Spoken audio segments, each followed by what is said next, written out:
under pressure immediately, goes down, wrapped up at the 34-yard line.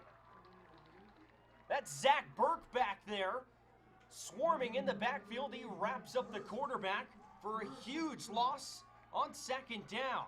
That'll make it 3rd and long here in Basha territory. Yeah, Burke coming in to make a play, and Valdivinos turned around and tried to spin, just had nowhere to go, and Burke's able to wrap him up in the backfield. A beautiful rush there as he comes in with some pressure, and now it's going to create a tall task with 3rd and 20 for this La Jolla team. That's kind of been, a symbol of the night for La Jolla. It seems like every time they've been driving, something like that has occurred. 3rd and 20. Valdivinos back to pass. He hucks this one into the end zone, and it falls incomplete. Out there looking for Alfred Jordan, but there was at least 3 defenders back there with him in the end zone. And the pass was over his head by about 5 yards. So it'll be 4th and 20. Assume they'll go for it. It's kind of that no man's land where it's too deep for a field goal. And can't really do anything else. So go for it here on 4th and 20. Maybe try to throw up a prayer. And for Basha, imagine they'll just drop a lot of guys back in the coverage, try to tackle them short of the sticks. 4th and 20 from the 31-yard line. First down markers at the 11. Valdivinos gets the snap. Back to pass. He'll just chuck this one long down the far sideline. Up for grabs, and is it intercepted? Yes, it's intercepted along the far sideline. They count it. The catch was made. Let's see, that was Sakala, the senior, along the far side. Delitzo Sakala able to wrap that one up, as it was just a jump ball right around the 5-yard line that he's able to come down with, and Basha with the turnover. Yeah, really good job by the secondary there, and it looked like that ball got batted up in the air down the sideline and kind of just got deflected, and he's able to come over and make a play. So the Basha offense will go back into clock chewing mode in their own end zone. Ball's placed at the 2-yard line of Basha. And expect a steady dose of Andrew Fernandez in the backfield. He got the ball last time, and he's probably going to get a few more touches here. As there's time called on the field, Basha will take a timeout here in the 4th quarter. 46-7. Hometown Bears lead over La Jolla here on homecoming night in Chandler, Arizona. Yeah, on their way to a 4-0 start, and you can't say enough about this Basha team, and not the Basha team, but the Basha student production crew here this evening. As we mentioned, none of this would be possible without them. They've done an excellent job all evening, and just wanted to, give our thanks to them because, like I said, they set everything up for us. They do run the whole show here, and they've done a great job this evening, as they do for every home game here at Basha. And so it's been another fun edition of Friday Night Lights.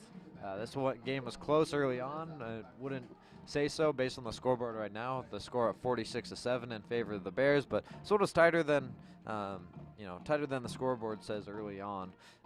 But all in all, pretty good night here for the Bears, especially on homecoming. They have homecoming dance tomorrow, and it should be a fun night here for them as they wind this one down. First down and 10 from the 2. Handoff straight up the middle to Fernandez.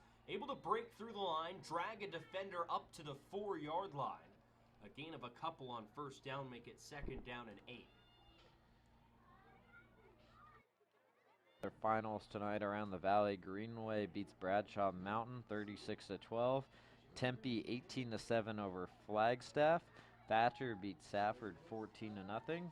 A couple other scores for everyone else who's tuned in right now, but we got a couple other scores here in a few minutes as I'm getting updated on my phone. And like I said, a reminder to tune in or check out Sports 360 AZ and the website. A lot of great preps coverage, not only from here at Basha and but all over the valley, from this side of town over the west side and kind of all over the state.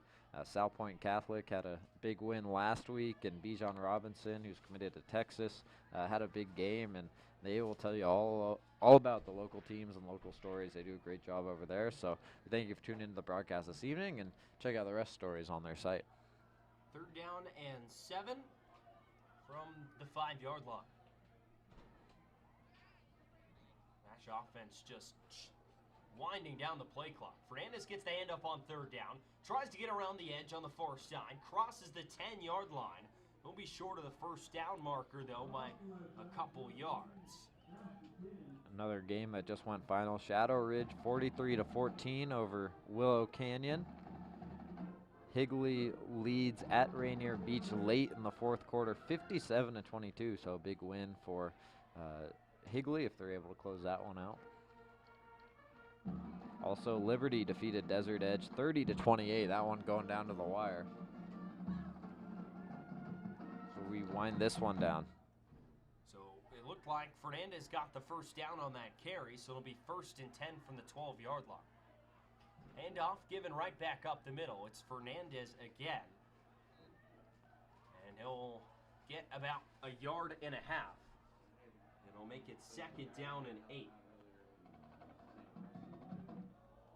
Yeah, and I mentioned Fernandez just going to get a steady dose of the carries. He checks out for a breather here. And looks like might go with a wildcat formation here as the quarterback lines up out wide. Or pardon me, quarterback going to step back into the shotgun set. Had my eyes glued on the wrong side there as the quarterback's back out in the field. It'll be an option look, pitching it out wide, stretching for the 1st down marker across the 20-yard line.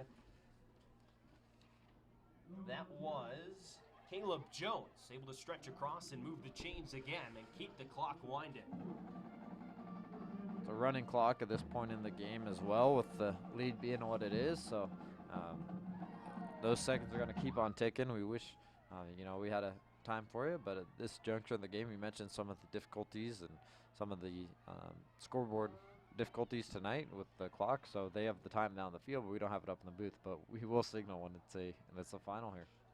It'll be a speed sweep going left to right across the formation, across the 30-yard line, across the 35, across the 40, and dumped out of bounds to about the 40.5-yard line.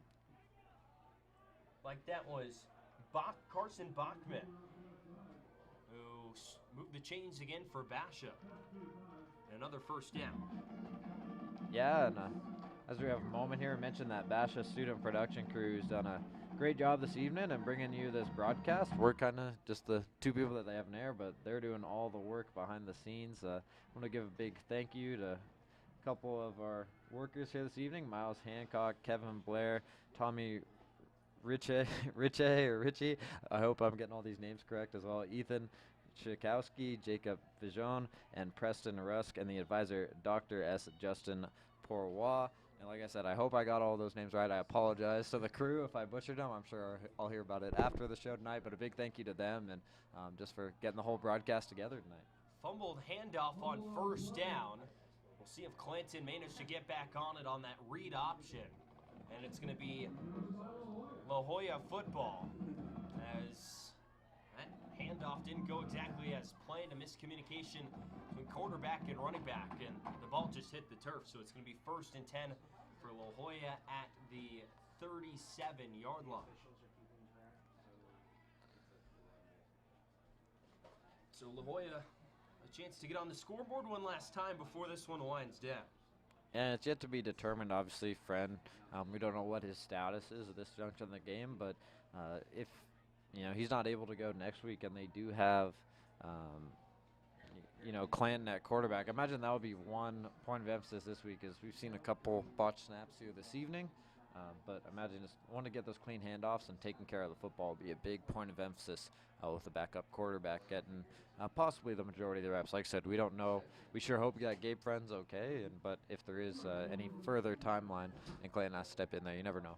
Handoff straight up the middle. Alfred Jordan tripped up at the line of scrimmage. No gain on that 1st down play. It'll be 2nd and 10. 2 receivers out wide for La Joya, 2 running backs in the backfield. A dominating 46-7 Basha lead here in the 4th quarter. TJ Mathewson and Andrew Bell here with you from Basha High School. Another handoff up the middle to Jordan. Met at the 35-yard line, it dropped. It'll be a gain of 2 yards.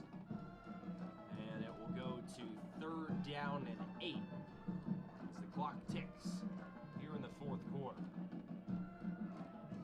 Jordan with a couple of hard-nosed runs. He's got to be wondering tonight if it's a few less penalties from his team, what his night would be looking like as well. He had a couple of huge runs earlier in the game, but they got called back due to a couple penalties. And a lot of laundry on the field here tonight. I imagine both teams will want to clean that up as well. But specifically on the La Joya side, it seems like every time they sustained a drive, there'd be some sort of flag that had them going back the other way. 3rd down and 7. It'll be a pitch wide to Jordan, trying to get the edge across the 35 up to the 33. Stays in bounds as he's tackled just in front of the 30-yard line at the 31. Will be short of the line to gain, and it's going to be 4th down.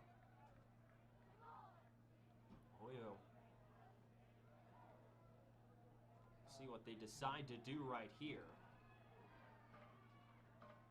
As the clock winds, and actually that's going to do it. That's going to do it here from Basha High School. Final 46-7 as Basha improves to 4-0 here in 2019. La Joya falls to 1-2, an emphatic win here for the Bears. Yeah, just all around a really good night for the Bears. The defense came through at the end. Like I said, the time of possession and kind of the field advantages that they have, really swayed the game for them. They took advantage of the opportunities they were given. La Joya seemed to be constantly fighting themselves kind of with flags all night, and when they needed to, they came up with some huge plays. I think the Gabe Friend, a couple of touchdown passes that he had a big evening, and then the defense coming through at the end was a couple of big sacks. So all in all, just a good night for the Bears, and Chris McDonald with another big win and off to a 4-0 start to this 2019 campaign, and a win on homecoming weekend, which is always good for the students who made it out this weekend as they now celebrate with the fans and students. So all in all, a good weekend if you're a Basha Bear. So we'd like to thank the entire production crew here at Basha High School. We couldn't do it without them. You're listening to the Sports 360 Arizona live stream here from Basha High School. So for Andrew Bell, I'm TJ Mathewson. Thank you so much for tuning in, listening in tonight here for Basha Bears football.